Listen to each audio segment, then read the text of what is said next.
Hi friends, எல்லாம் எப்படி இருக்கீங்க? கிறிஸ்மஸ் ஸ்பெஷலாக கல்யாண பிரிஞ்சி பண்ண போகிறேன். வாங்க எப்படி பண்ணலான்னு பார்க்கலாம். அரிசி 1 கிலோ போட்டிருக்கேன். அரிசி இப்போது பாஸ்மதி ரைஸு 5 அழகு எடுத்திருக்கேன். கழுவிட்டு ஊற வச்சுருக்கேன். ஒரு 20 நிமிஷம் ஊறினா போதும். நம்ம இதை ஊற வச்சுட்டு வாஷ் பண்ணி ஊற வச்சுட்டு நம்ம மற்றதெல்லாம் கட் பண்ணி எடுத்துக்குள்ள கரெக்டாக இருக்கும். இப்போது ஒரு டம்ளருக்கு 2 வெங்காயம் கணக்குன்னா 10 வெங்காயம், மீடியம் சைஸு வெங்காயம் வந்து 10 வெங்காயம் கட் பண்ணி வச்சுருக்கேன். அதே மாதிரி 10 தக்காளி, பச்சை மிளகா ஒரு 8 பச்சை மிளகா கட் பண்ணி வச்சுருக்கேன். பீன்ஸு, கேரட்டு, பச்சை பட்டாணி, உருளைக்கிழங்கு, லெமன் கட் பண்ணி வச்சுருக்கேன். இப்போ கல்யாணம் பிரிஞ்சிக்கலாம் இப்படி தான் நீட்டாக கட் பண்ணுவாங்க. ஒரு பீன்ஸ் எடுத்து 3 கட் பண்ணி வச்சுருக்கேன். அதே மாதிரி கேரட்டும் பாருங்கள் ரவுண்டாக கட் பண்ணி வச்சுருக்கேன். 4 கட் பண்ணி வச்சுருக்கேன். குட்டி உருளைக்கிழங்கு, பட்டாணியும் உரிச்சு வச்சுருக்கேன். ப்ரெட்டு வந்து கட் பண்ணி வச்சுருக்கேன். நெய்லையா இல்லை எண்ணெயிலையா ப்ரெட்டை வந்து லாஸ்ட்டாக பிரியாணி பண்ணிவிட்டு இறக்கும் போது பொரிச்சு அது மேலே போடணும். 2 டேபிள் ஸ்பூன் வெறும் சில்லி, கரம் மசாலா, தனியா 2 ஸ்பூனு, இஞ்சி பூண்டு பேஸ்ட்டு, தயிர், கொத்தமல்லி, புதினா, கல் உப்பு, நெய், எண்ணெய், ஆயில், தேவையானதுக்கு ஆயில். அவ்வளோதான். வாங்க செய்முறையை பார்க்கலாம். வாங்க. இப்போ பாத்திரம் வச்சுட்டேன், அடுப்பை வச்சுக்கிறேன். காய்கறி கொஞ்சம் அதிகமாக வச்சதுனால பெரிய பாத்திரம் வச்சுருக்கேன். அதனால கொஞ்சம் அதிகமாக வந்தேன்னா எண்ணெய் 1 கப் எடுத்துக்கிறேன்.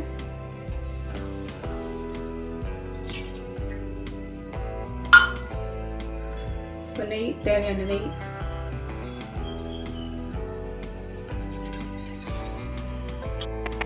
இப்போ வந்து மசாலா பொடி எண்ணெய் காஞ்சிது. பட்டை, லவங்கம், ஏலக்காய், முந்திரி, சோம்பு,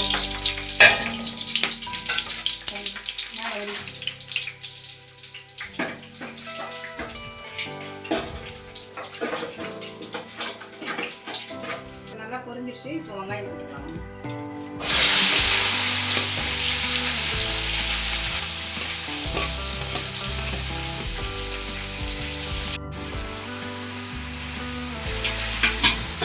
வெங்காயம் வதங்கி போச்சு பாருங்க.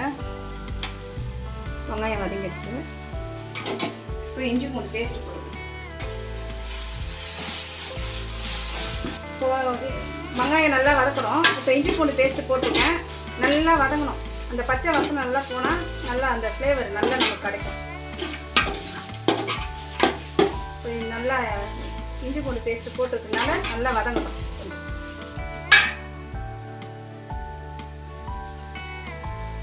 ஒரு பக்கம் பையன் காஃபி கேட்டிருக்கான், காஃபி போட்டு கொடுக்குறாங்க. ஒரு பக்கம் அதான் வச்சுருக்கேன்.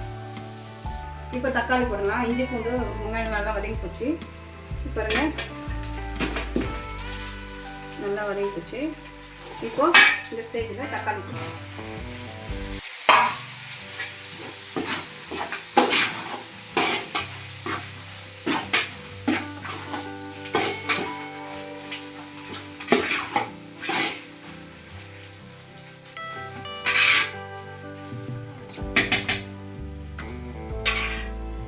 புதினா கொஞ்சம் போட்டுக்கலாம்.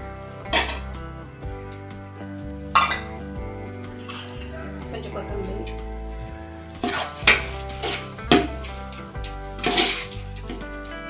வதங்கிறதுக்கு கொஞ்சம் கல் உப்பு போட்டுக்கலாம்.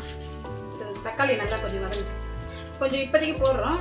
அப்புறம் டேஸ்ட்டு பார்த்துட்டு அதுக்கப்புறம் செகண்ட் ட்ரிப்பு உப்பு போட்டுக்கலாம். தக்காளி வதங்கிறதுக்கு தான் போட்டிருக்கேன். வதக்கிட்டோம். மஞ்சள் தூள் போட்டுக்கலாம். மஞ்சள் தூள் 1 ஸ்பூன் போட்டுக்கலாம்.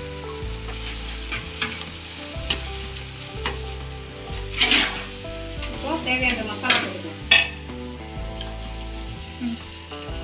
வெறும் மிளகாத்தூள், தனி மிளகாத்தூள் 1.5 ஸ்பூனு, தனியா மசாலா, பிரியாணி மசாலா போட்டு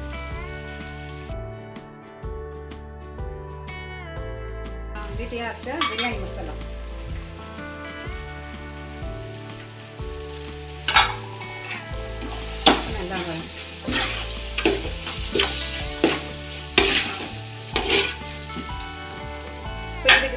அளவுக்கு உப்பு போட்டுக்கலாம்.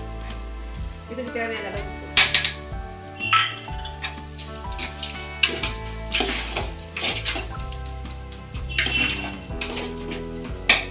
தயிர் தயிர்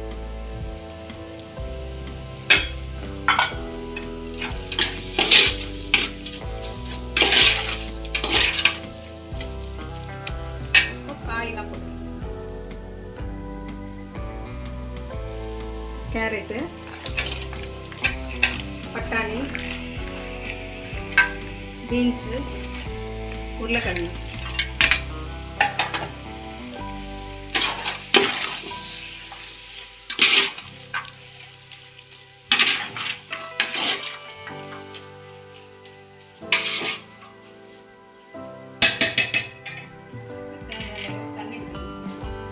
இப்போ 5 டம்ளர் அரிசி போட்டிருக்கோம்.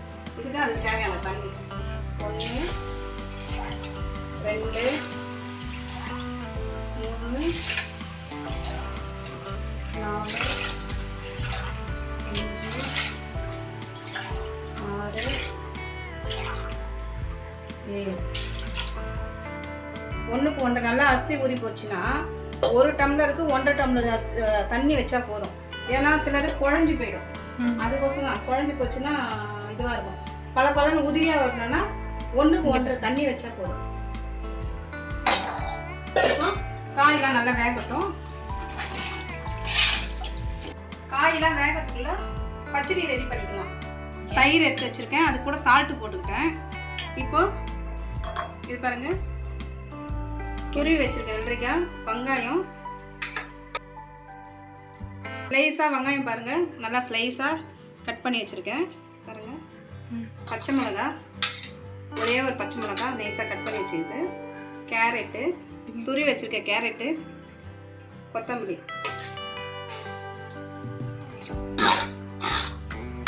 எல்லாம் போட்டு இப்போ கலந்துடலாம்.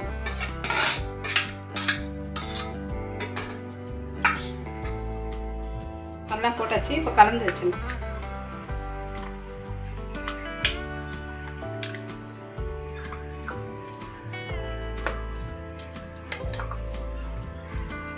வெள்ளரிக்காயிலையும் தண்ணி இருக்கும், வெங்காயத்துலேயும் தண்ணி இருக்கு. அதில் போட்டோம்னா தயிர் தண்ணி ஆகிடும். திக்காக இருக்க தயிர் கூட தண்ணி ஆகிடும். தயிர் பச்சடி ரெடி. தயிர் பச்சடி ரெடி. ஓகே, தயிர் பச்சடி ரெடி ஆகிப்போச்சு. இப்போ வாங்க அந்த சாதம் அரிசி போட்டுருணும்.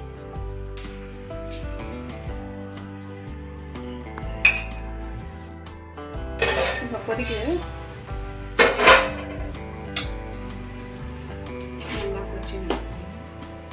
இந்த நேரத்துக்கு காய் வந்துச்சுன்னு பார்க்கலாம்.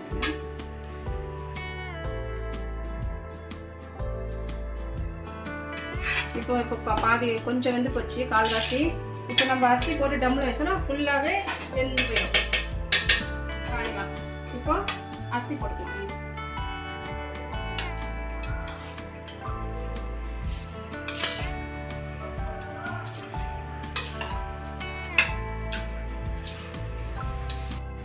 இப்போ அரிசி போட்டேன். இப்போ நல்லா கொதிக்கிட்டோம்.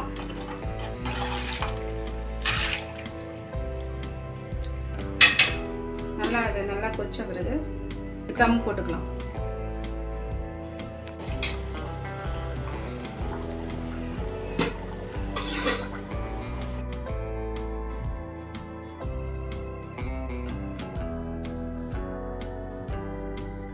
வேக்காடு வந்து போச்சு. இப்போ டம்மு போட்டுக்கலாம். டம் போட்டுக்கலாம் இந்த ஸ்டேஜில். இப்போ இது கூட இது கொஞ்சம்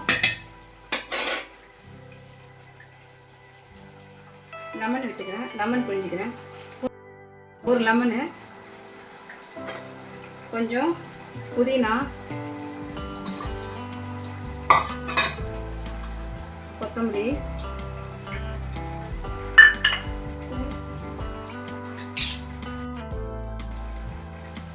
நெய் விட்டுக்கிறேன்.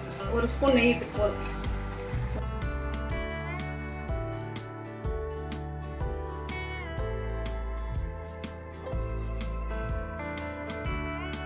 இந்த ஈக்குவலாக அரிசிக்கு தண்ணி ஈக்குவலாக வருது பார்த்தீங்களா?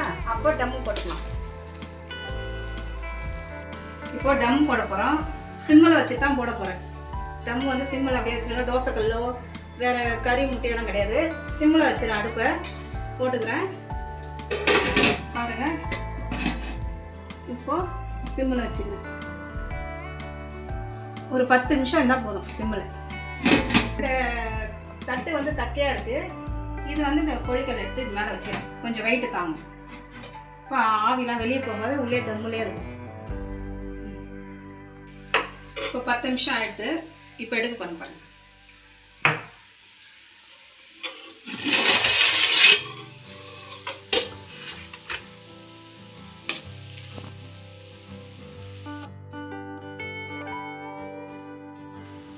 பாருங்க, ஓரத்தில் அப்படியே பொறுமையாக உடச்சி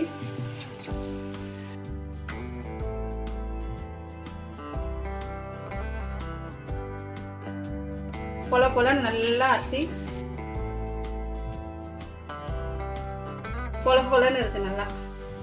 இப்போ ப்ரெட்டை வறுத்து அதில் போட்டுக்கலாம்.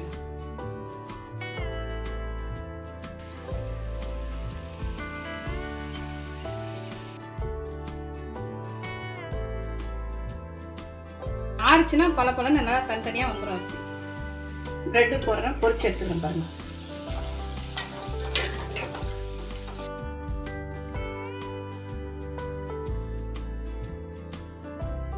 ப்ரௌன் கலராக வந்த பிறகு எடுத்துக்கலாம்.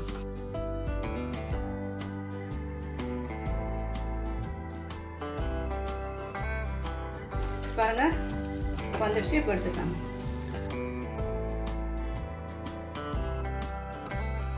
நெய்யில் பொரிச்சு எடுக்கிறவங்க பொரிச்சு எடுத்துக்கலாம். நான் எண்ணெயில் தான் பொரிச்சு எடுத்தேன். ப்ரெட்டு போட போகிறோம். சுட சுட கல்யாண பிரிஞ்சி ரெடி. இப்போது ப்ரெட்டு போட போகிறேன் பாருங்கள். இந்த ப்ரெட்டு போட்டால் தான் அந்த கல்யாண பிரிஞ்சிக்கே ஒரு ஃபீல் கொடுக்கும். சும்மா ஒரு கலக்கலை அரிசி உடையாத பொறுமையாக. இதுலேயே சோயா பீன்ஸும் போட்டுக்கலாம், சிக்கன் மட்டன் கூட போட்டுக்கலாம். இதெல்லாம் காய் போடாத இருந்தால் பிரியாணி சிக்கன் போட்டுக்கலாம், மட்டன் போட்டுக்கலாம். இதெல்லாம் போட்டு நல்லா இது பண்ணிக்கலாம். இப்போ ப்ரெட்டு கல்யாண பிரிஞ்சி ரெடி.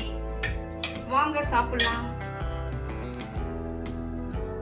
வாங்க, எங்கள் வீட்டுக்கு பிரிஞ்சி ரெடி. வாங்க சாப்பிட்டு பண்ணி பார்த்துட்டு லைக் கொடுங்க, ஷேர் பண்ணுங்கள். உங்களுக்கு பிடிச்சிருந்தா கமெண்ட்ல சொல்லுங்கள். Okay friends, bye. Thank you.